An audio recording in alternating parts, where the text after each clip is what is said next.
خلق السماوات والأرض واختلاف الليل والنهار لآيات لأولي الألباب الذين يذكرون الله قياما وقعودا وعلى جنوبهم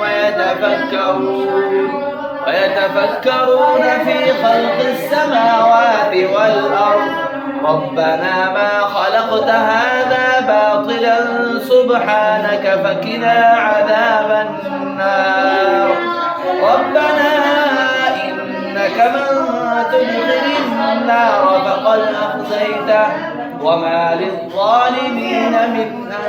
أنصار ربنا إننا سمعنا مناديا ينادي للإيمان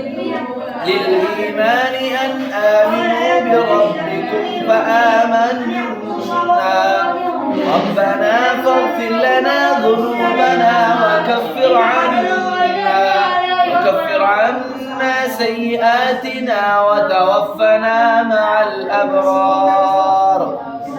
ربنا وآتنا ما وعدتنا على رسلك ولا تخزنا يوم القيامة إنك لا تخلف الميعاد.